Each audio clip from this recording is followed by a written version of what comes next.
I've got 10 misconceptions about life coaching. Number one, that your coach needs to have a perfect life.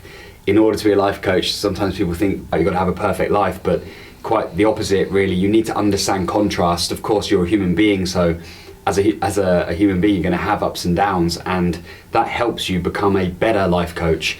It doesn't mean that you have to be perfect at all. Number two, qualifications. You do need to have qualifications. There are various different courses, coaching courses, life coaching courses, CBT, NLP, lots of different things that you can do. Yes, you do need them.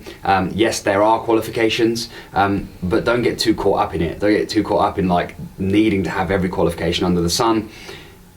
The most important thing is you have some paperwork and then you get to work. Number three, that you need to be broken to have a life coach. You don't need to be broken to have a life coach. It doesn't automatically suggest that your life's broken. In fact, no one's broken.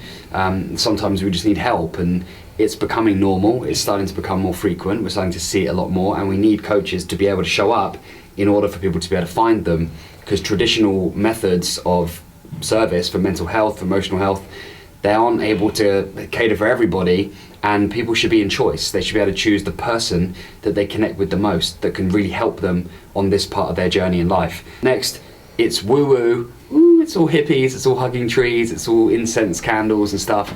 Well, it isn't, and it's very practical. We get all kinds of life coaches, just like you get all kinds of people who work in a bank or who work in a gym. It's about personality, and we have different beautiful elements to our personality.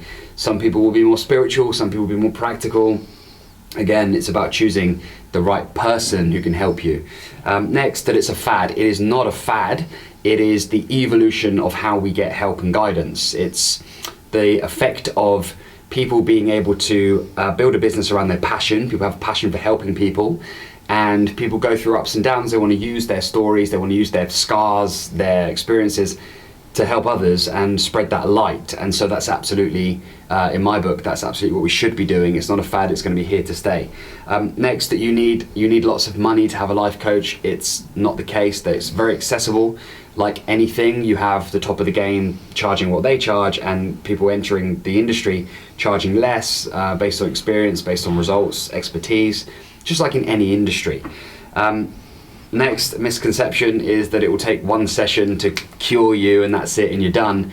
That's very difficult, because people are in loops, they're in patterns, they're stuck in cycles of thought and feeling. And so to think that, possibly years, decades maybe, of thinking a certain way is going to change in a session is insanity. It takes time, it takes conditioning, it takes consistency. And so you need to be ready to dedicate some time in your life to go through a process. Quit being so impatient all the time. That's part of the problem, probably. It's not about instant gratification, so make sure that you know that. The next misconception is that all coaches are the same. That's impossible, because no person is the same. So, tainting all life coaches as being the same thing is like saying that all bakeries are the same. They might do bread and cakes, but they do it differently. There's different experiences, different tastes, different flavors, different people, different wait time, different prices, and the same goes for life coaching, because it is an industry and it's a growing one. Next, having a life coach means I'm weak. It doesn't mean you're weak, it means the opposite. It means that you're ready, you care about your progress and your performance, and you want to make something of your life in this particular chapter that you're in. So it's not a fallback, it's not like you failed at something and you need help. It's not necessarily that.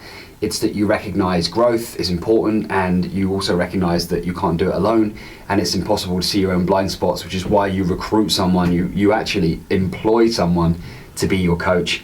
And then finally, the misconception of you having to find like the local life coach, like you would find the local candlestick maker or the local shoe shiners. We don't live in the 50s and 60s and 70s anymore. We live in the age of the internet and phones.